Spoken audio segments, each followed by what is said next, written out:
Assalamualaikum warahmatullahi wabarakatuh.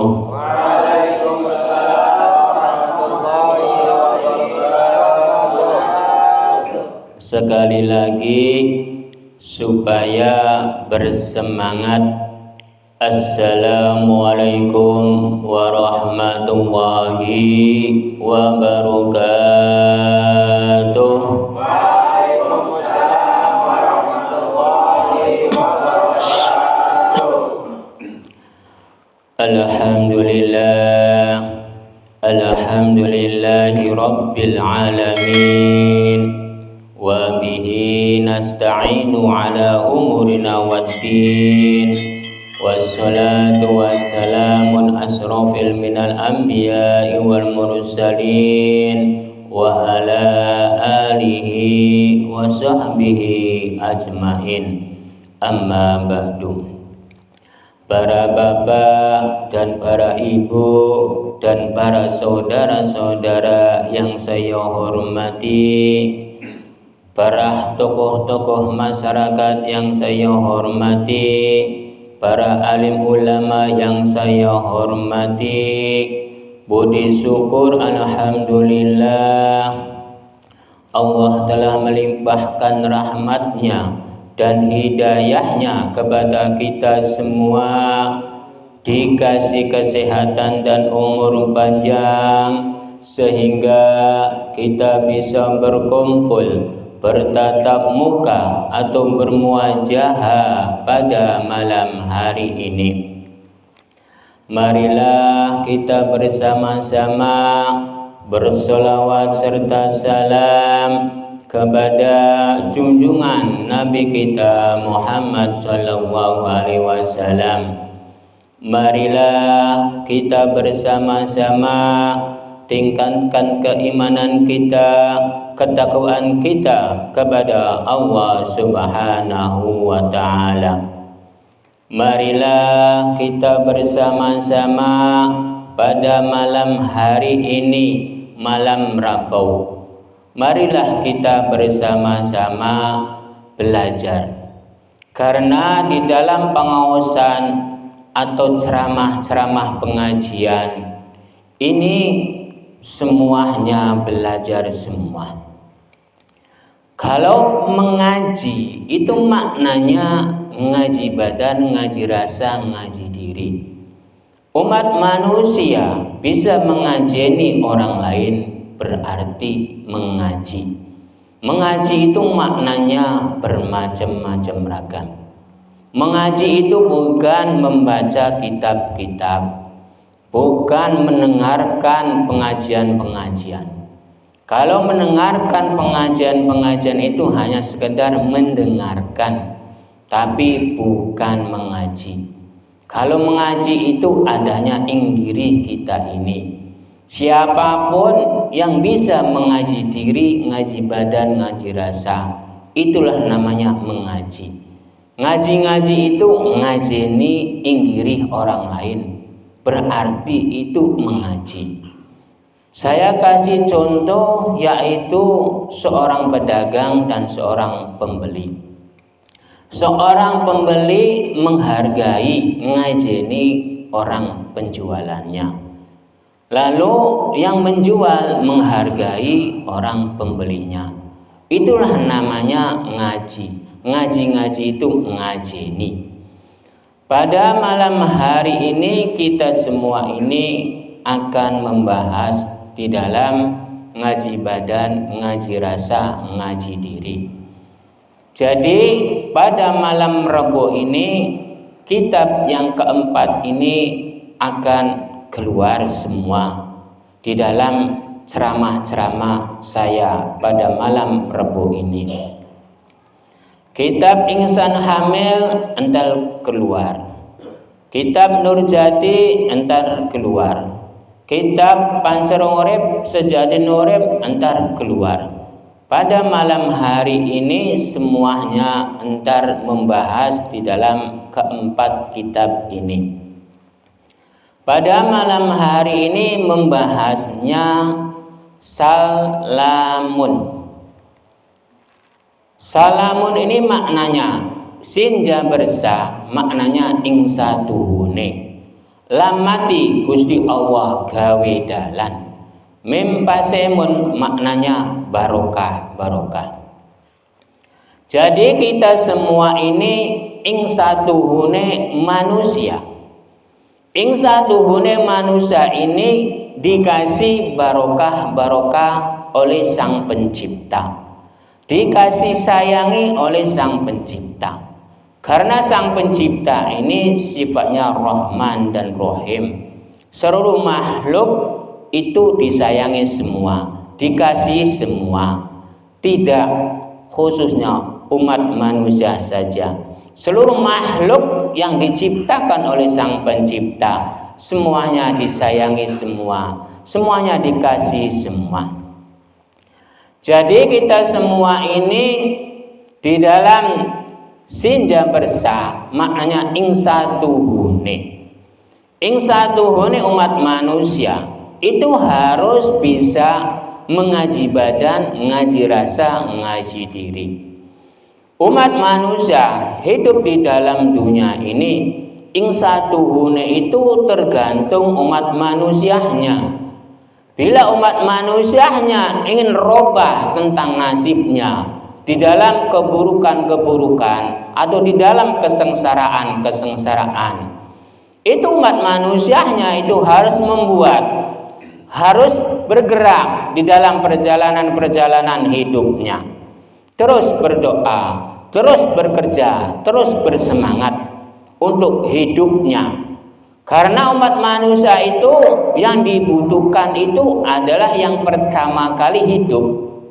Hidup di dalam pikirannya, hidup di dalam perjalanannya, hidup di dalam perjalanan-perjalanan hidup dalam dunianya. Bila umat manusianya, pikirannya telah mati, perjalanannya telah mati, entar umat manusianya itu hidup di dalam dunia ini, di dalam kesengsaraan-kesengsaraan. Karena umat manusianya, pikirannya tidak bergerak, perjalanannya tidak bergerak, lalu hidupnya dipastikan sengsara-sengsara. Karena ing dirinya tidak mau bergerak, ing dirinya tidak mau berjalan, pikirannya tidak mau berjalan. Karena pikiran dan perjalanan-perjalanan umat manusia itu harus satu jajar. Jangan pikirannya bergerak saja, tapi perjalanan-perjalanannya tidak bergerak. Itu tidak ada gunanya. Bila hati dan pikirannya bergerak, lalu lakukanlah perjalanan-perjalanan ing dirinya, untuk hidup ing dirinya, untuk perjalanan ing dirinya, untuk kesenangan-kesenangan ing dirinya, bukan untuk kesenangan-kesenangan orang lain. Karena di dalam kitab Nurjati, perjalanan-perjalanan umat manusia itu sampai akhir hayat. Bila umat manusianya menginginkan perjalanan-perjalanan hidupnya bahagia, robahlah ing dirinya. Karena perubahan-perubahan itu adanya ing dirinya. Bila umat manusianya telah merasakan di dalam hidupnya, bila tidak bergerak itu sengsara, bila tidak berjalan itu sengsara, bila hanya pikirannya saja yang bergerak itu sengsara.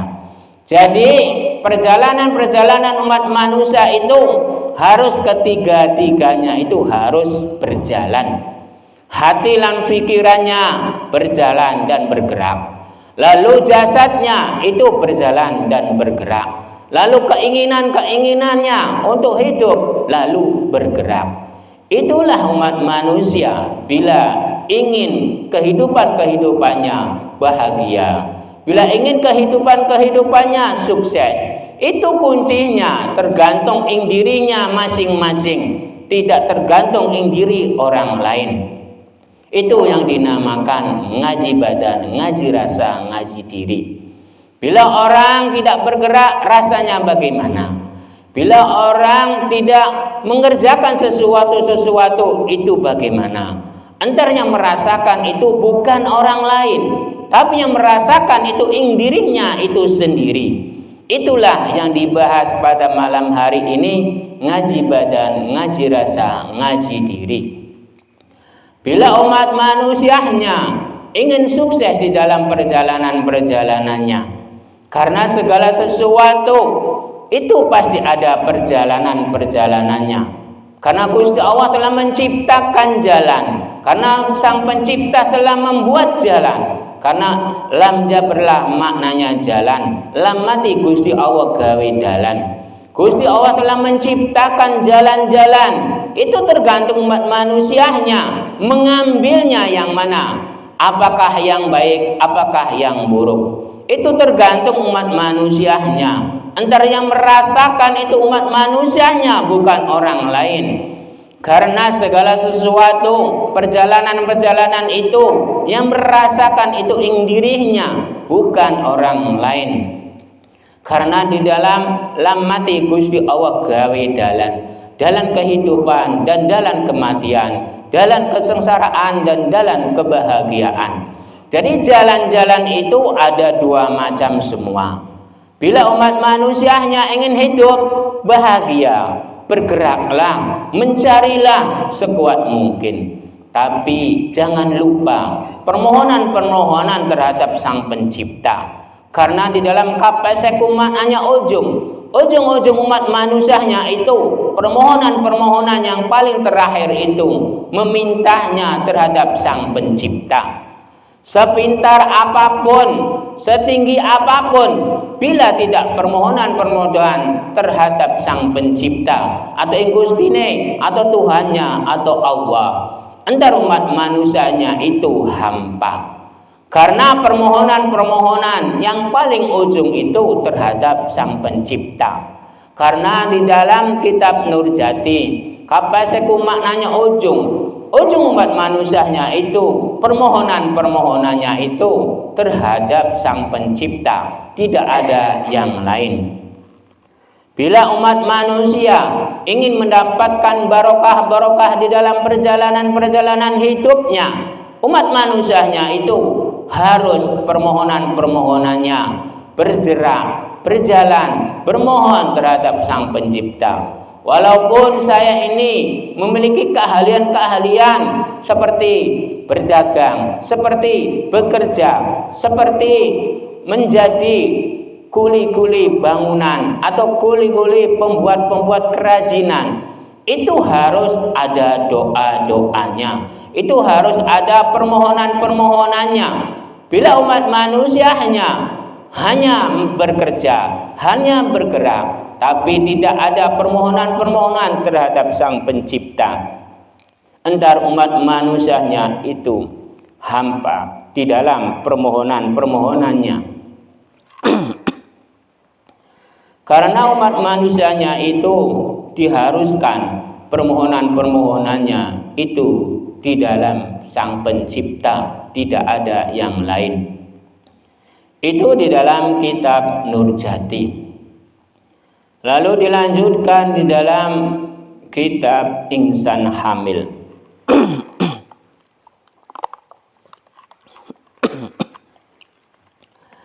Di dalam kitab Insan Hamil ini, permohonan-permohonan umat manusianya itu, karena insan itu manusia, hamil itu kang wis suci.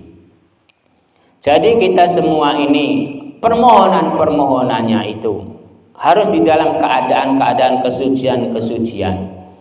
Harus di dalam keadaan-keadaan ketulusan-ketulusan hati, ketulusan-ketulusan pikiran bila ingin sukses di dalam usaha-usahanya.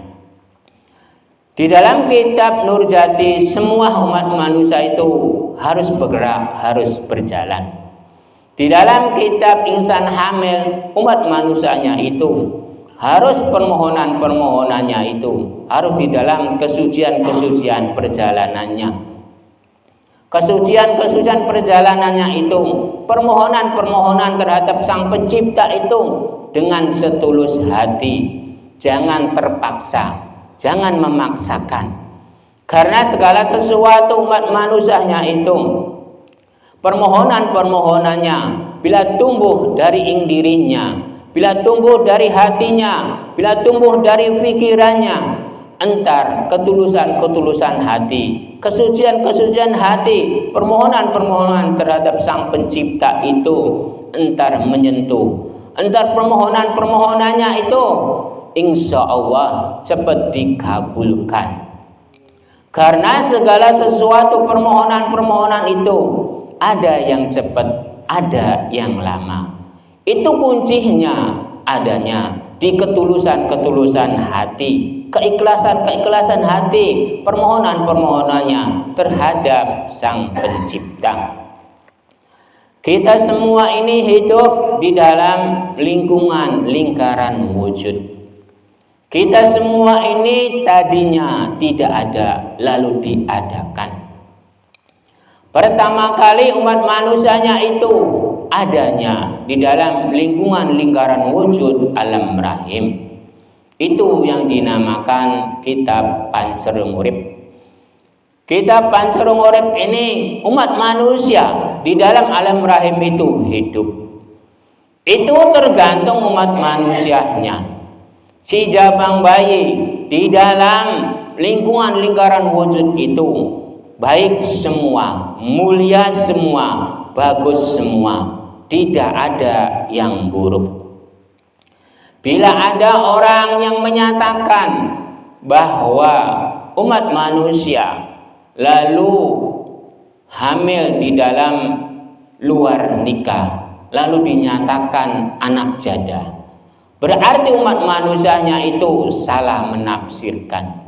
Kalau si jabang bayinya itu tidak bersalah, kalau si jabang bayi itu bersih dari segala noda dan dosa, karena si jabang bayi itu masih suci, karena Gusti Allah menciptakan si jabang bayi itu di dalam kesucian-kesuciannya, bukan di dalam kekotoran-kekotorannya. Yang disalahkan itu kedua orang tuanya, jangan si jabang bayinya. Kalau si jabang bayi itu tidak menyangkut tentang perbuatan-perbuatan orang tuanya, bila ada orang yang menyatakan bahwa hamil di luar nikah, lahir di luar nikah, lalu menyatakan anak janda, anak yang paling jelek, itu salah besar. Karena umat manusianya itu diciptakan oleh Gusti Allah atau Sang Pencipta atau Gustine atau Tuhannya, itu diciptakan dalam kesucian-kesucian. Seluruh makhluk yang ada di dalam dunia ini yang paling mulia, yang paling dimuliakan oleh Sang Pencipta adalah makhluk namanya manusia. Satu hewan, tumbuh-tumbuhan, dan yang lain-lainnya. Gusti Allah memuliakan Nabi Adam alaihissalam. Kita semua ini masih turunan-turunan Nabi Adam alaihissalam. Berarti kita semua ini mulia semua. Si jabang bayi lahir itu semuanya mulia semua. Walaupun si jabang bayi itu lahirnya di luar nikah, hamilnya di luar nikah, itu dipastikan bersih dari noda dan dosa. Bila ada orang yang menyatakan seperti itu, bahwa di luar nikah atau hamilnya di luar nikah atau lahirnya di luar nikah, lalu anak itu anak janda, berarti yang mengucapnya itu belum tahu tentang agama, belum tahu tentang hukum agama. Kalau di dalam kitab Nurjati, di dalam kitab Pancorep Sejati Nurib, di dalam kitab Insan Hamil, semuanya perjalanan-perjalanan si jabang bayi itu semuanya suci, tidak ada yang berdosa, tidak ada noda dan dosa. Karena si jabang bayi itu dalam keadaan suci, bukan dalam keadaan kotor atau berdosa. Yang kotor dan yang berdosa itu adalah kedua orang tuanya, bukan si jabang bayinya. Bila ada orang yang menyatakan seperti itu, bahwa di luar nikah itu anak jada, berarti umat manusianya itu belum mengerti tentang agama, belum mengerti tentang kitab. Karena kitab-kitab itu adab umat manusia. Karena manusia itu harus memiliki adab. Bila si jabang bayi itu lahir di luar nikah, berarti umat manusianya itu menjelek-jelekan Sang Pencipta, menjelek-jelekan ciptaan-ciptaan Sang Pencipta. Karena si jabang bayi itu ciptaan-ciptaan Sang Pencipta, lalu umat manusianya itu menghina dengan anak jada, berarti umat manusianya itu tidak memiliki adab. Berarti umat manusia itu tidak mengerti tentang kitab. Kalau kitab-kitab itu adab umat manusia, bahwa ciptaan-ciptaan Sang Pencipta itu semuanya baik semua, tidak ada yang buruk. Sang Pencipta menciptakan makhluk namanya manusia, itu baik. Sang Pencipta menciptakan satu hewan, itu baik. Sang Pencipta menciptakan tumbuh-tumbuhan, itu baik. Sang Pencipta menciptakan alam dunia ini juga baik. Sang Pencipta menciptakan makhluk namanya jin, namanya malaikat, juga baik. Semuanya ciptaan-ciptaan Sang Pencipta itu baik semua, tidak ada yang buruk. Bila ada orang yang menyatakan tentang ciptaan-ciptaan Gusti Allah atau Sang Pencipta atau Gusti atau Tuhannya, bila lahir di luar nikah lalu anak jada, berarti umat manusianya itu salah besar. Berarti umat manusianya itu tidak memiliki adab. Karena ciptaan-ciptaan Sang Pencipta itu baik semua, tidak ada yang buruk. Bila ada orang yang menyatakan seperti itu, jangan dipercayai. Yang perbuatan-perbuatan yang buruk itu kedua orang tuanya, jangan dibawa-bawa masalah si jabang bayi itu. Semuanya baik semua, tidak ada yang salah. Yang salah itu penilaian umat manusianya, yang menilainya itu kurang baik. Karena tentang adab itu sebenarnya umat manusianya itu tahu bahwa manusia itu diciptakan oleh Sang Pencipta. Kok kenapa umat manusianya terhadap ciptaan-ciptaan Sang Pencipta itu dianak jadakan? Itu umat manusianya, penafsiran seperti itu salah besar. Karena umat manusianya itu merasanya dirinya yang paling suci, merasanya dirinya yang paling benar, merasanya dirinya yang paling pintar. Padahal urusan-urusan kesucian, urusan kebenaran, urusan kepintaran itu hakiki, hak yang pasti haknya Sang Pencipta, bukan umat manusia. Setinggi apapun umat manusia tidak akan bisa menilai tentang kesucian umat manusia, kebenaran umat manusia. Yang bisa itu adalah Sang Pencipta. Karena hakiki, hak yang pasti itu adalah Sang Pencipta, bukan umat manusia.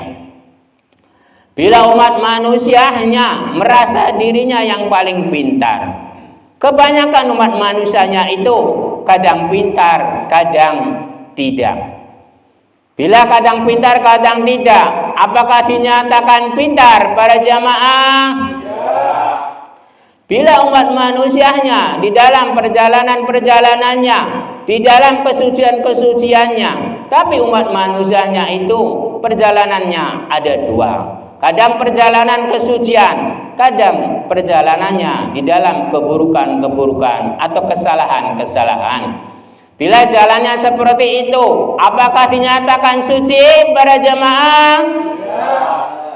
Umat manusianya itu semuanya jalannya dua. Umat manusianya itu kadang benar, kadang tidak. Apakah dinyatakan benar para jamaah? Itu udah jelas bahwa umat manusianya itu kadang benar, kadang tidak, kadang pintar, kadang tidak, kadang suci, kadang tidak. Tetapi ciptaan-ciptaan Sang Pencipta dijelek-jelekan, dianak-jadakan. Padahal yang bisa menilai tentang suci, kebenaran, itu adanya di Sang Pencipta, bukan adanya di diri umat manusia. Suci, hakiki, haknya Sang Pencipta. Benar, hakiki, haknya Sang Pencipta. Pintar, hakiki, haknya Sang Pencipta. Hak Sang Pencipta itu ada 3 yang tidak bisa dilampaui oleh umat manusia, yang tidak bisa dilampaui oleh seluruh makhluk-makhluknya.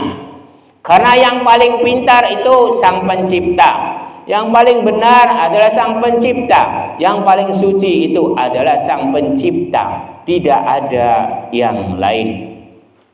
Karena di dalam kapaseku maknanya ujung yang paling tertinggi, yang paling benar, yang paling suci, yang paling pintar itu adanya di diri Sang Pencipta. Cukup sekian saja pengausan atau pengajian pada malam hari ini. Mudah-mudahan ada barokahnya, ada faedahnya. Bila ada kata-kata saya yang tidak berkenan, saya mohon maaf yang sebesar-besarnya, karena saya ini manusia biasa. Ilahi taufiq wal hidayah. Wassalamualaikum warahmatullahi wabarakatuh.